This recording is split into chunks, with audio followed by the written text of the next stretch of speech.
Bismillahirrahmanirrahim. Assalamualaikum warahmatullahi wabarakatuh. Alhamdulillah wa syukurillah ala nikmatillah.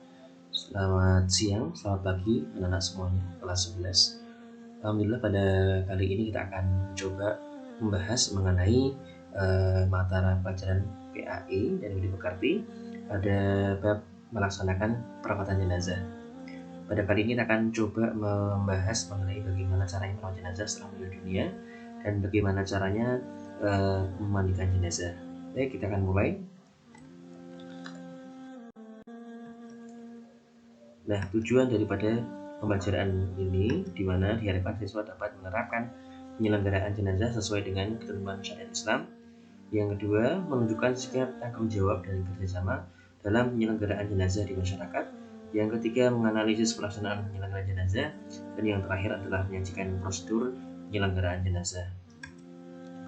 Kemudian yang adalah pengurusan jenazah. Yang pertama, pengurusan jenazah adalah di mana pengurusan jenazah seorang muslim atau muslimah yang meliputi 4 kegiatan, yaitu memandikan, mengkafani, menyolatkan, dan yang terakhir adalah menguburkan. Yang materi ini kita harus bisa lakukan karena pada dasarnya nanti kita akan yang bisa mengurusi jenazah daripada orang tua kita. Kemudian yang kedua, langkah atau tindakan yang harus dilaksanakan saat kematian itu sudah terjadi. Ya, jadi yang pertama adalah segera mengatupkan atau memejamkan matanya karena saat ruh sudah dicabut, mata jenazah mengikuti arahnya. Kemudian yang kedua, melenturkan persendiannya agar tidak menjadi kaku dan keras. Yang ketiga, menanggalkan pakaian dan perhiasannya dan diganti dengan pakaian yang menutupi dan melindungi seluruh tubuhnya. Kemudian yang keempat adalah membetulkan letak anggota tubuhnya serta memujudkannya ke arah kiblat. Yang kelima, menyegerakan seluruh proses pengurusan jenazah. Yang keenam adalah membayar hutang-hutangnya. Selanjutnya adalah bagaimana caranya memandikan jenazah. Ya. Yang pertama, syarat jenazah dimandikan adalah 1. Yang beragama Islam. Jadi selain itu tidak diwajibkan untuk memandikannya. 2. Didapatinya tubuhnya walaupun hanya sebagian. Hal ini terjadi pada jenazah yang biasanya mengalami kecelakaan. Jika ada lukanya, bersihkan terlebih dahulu jika memungkinkan. Nah, yang ketiga adalah bukan karena mati syahid, ya. Karena mati syahid dalam peperangan membela agama ini tidak diwajibkan untuk dimandikan. Agar apa? Agar apa yang menjadi salah satu bukti perjuangannya seperti darahnya ini akan membelanya nanti ketika di yaumul akhir nanti. Kemudian yang selanjutnya adalah syaratnya orang yang memandikan jenazah. Yang pertama, orang yang memandikan jenazah harus muslim, berakal dan balik. Yang kedua, berniat memandikan jenazah. Yang ketiga, kepribadiannya jujur dan soleh. Yang keempat, terpercaya, amanah dan mengetahui hukum memandikan mayat serta dapat menjaga aib-aib jenazah. Yang kelima adalah jenis kelamin sama. Jenazah laki-laki dimandikan oleh laki-laki, jenazah perempuan dimandikan oleh perempuan kecuali suami istri atau mahramnya. Kalau tidak didapati lagi, maka adalah orang-orang secara muslim, sesama muslim atau sesama muslimah. Selanjutnya adalah memandikan jenazahnya. Hal-hal yang perlu dipersiapkan antara lain adalah tempat mandi, air bersih, ya, bidara, sabun mandi, sarung tangan, sedikit kapas, air kapur barus. Ini tata caranya. Dan pertama adalah tata cara memandikan jenazah. 1. Jenazah dibaringkan di balai atau tempat yang lain yang memiliki standar. Hindari terkena hujan, sinar matahari, dan tertutup, ya, ditutup. Tidak terlihat kecuali oleh orang yang memandikan mahramnya. Kemudian yang kedua, diperintahkan menutupi mayit dengan pakaian yang melindungi seluruh tubuhnya agar auratnya tidak terlihat. Yang ketiga adalah pihak yang memandikan memakai sarung tangan.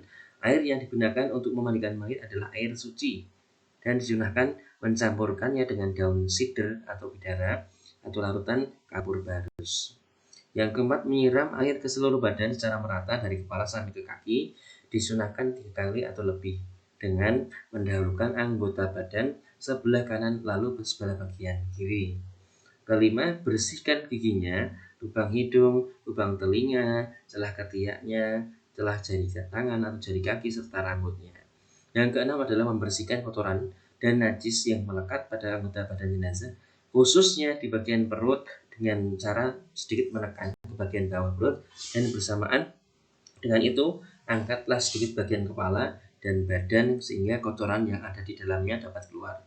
Yang keenam ini kita harus sedikit mengangkat kepalanya, badannya ya, dan kemudian disusul dengan mengurut ya, menekan sedikit bagian perutnya agar keluar kotorannya bila ada.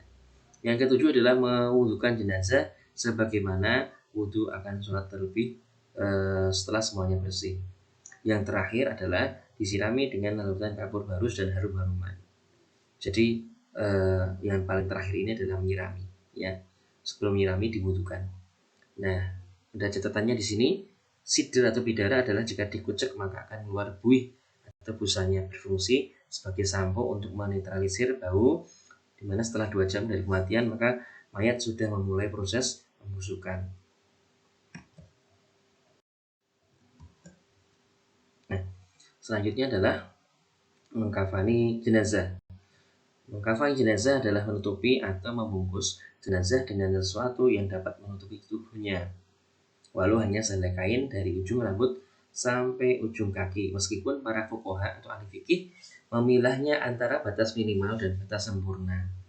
Kemudian kain kafan yang dipergunakan hendaknya berwarna putih dan diberi wangian. Bila mengkafani lebih dari ketentuan batas, maka hukumnya makruh sebab dianggap berlebihan. Nah, batas minimal mengkafani jenazah baik laki-laki maupun perempuan adalah selembar kain yang dapat menutupi seluruh tubuh bagian jenazah, sedangkan batas sempurna bagi jenazah laki-laki adalah 3 lapis kain kafan. Nah, sementara untuk jenazahnya perempuan itu adalah 5 lapis yang terdiri dari 2 lapis kain kafan ditambah kerudung, baju kurung, dan kain.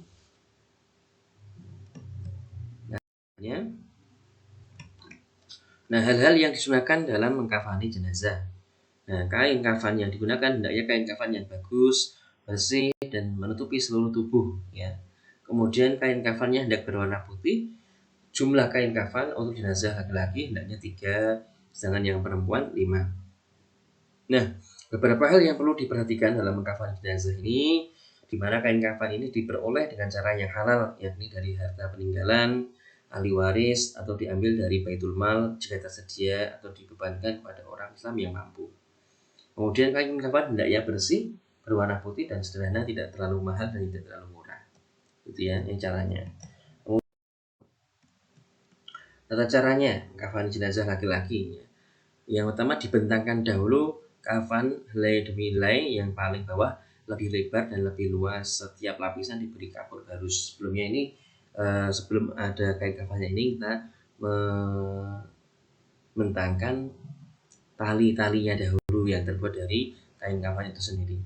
Kemudian yang kedua, angkatlah jenazah dalam keadaan tertutup dengan kain dan letakkan di atas kain kafan memanjang, lalu ditaburi wangi-wangian. Tutuplah lubang-lubang hidung, telinga, mulut, kupul, dan kubu dubur yang mungkin masih mengeluarkan kotoran dengan kapas. Nah, apabila kotorannya keluar lagi, maka dibersihkan. Nah, diwudhukan kembali. Kecuali kalau keluar terus-menerus, maka cukup ditutup menggunakan kapas, atau mungkin takut basah bisa digunakan sebagai plastik untuk membungkus bagian bawah. Kemudian yang keempat adalah selimutkan kain kafan sebelah kanan yang paling atas, kemudian ujung lembar sebelah kiri. Nah, selanjutnya lakukan seperti tersebut selembar demi selembar dengan cara yang lembut ya. Jadi zigzag ini nomor 4 ini maksudnya. Kelima, ikatlah dengan tali yang sudah disiapkan sebelumnya di bawah kain kafan 3 atau 5 ikatan. Jika kain kafan tidak cukup menutupi seluruh badan jenazah, tutuplah bagian kepalanya dan bagian kakinya. Boleh terbuka, namun tutup dengan daun kayu, rumput, atau kertas. Jika tidak ada kain kafan, kecuali sekadar menutup aurat, tutuplah dengan apa saja yang ada. Nah, ini mengkafani jenazahnya. Nah, terdiri dari 5 lembar kain. Urutannya sebagai berikut: 1 lembar ya untuk menutupi seluruh badan, 2 untuk sebagai kerudung kepala, 3 sebagai baju kurung, 4 menutup pinggang hingga kaki, 5 adalah menutupi pinggul dan paha. Ini untuk yang perempuan. Jadi bedanya adalah ada baju kurungnya, ada kerudung kepalanya.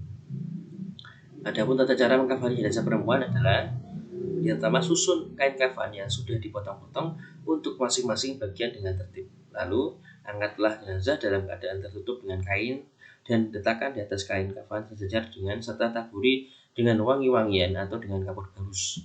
Ya. Setelah itu tutuplah lubang-lubang yang mungkin masih mengeluarkan kotoran dengan kapasnya itu. Tutupkanlah kain pembungkus pada kedua bahannya, pakaikan sarung juga baju kurungnya. Rapikan rambutnya, lalu julurkan ke belakang. Nah ini sepertinya ada juga kesunahan lain seperti dibuat kepang 3 gitu ya. Kemudian pakailah kerudung. Kemudian membungkus dengan lembar kain, terakhir dengan cara menemukan kedua ujung kain kiri dan kanan lalu digulungkan ke dalam. Nah, yang terakhir adalah ikat dengan tali pengikat yang telah disiapkan.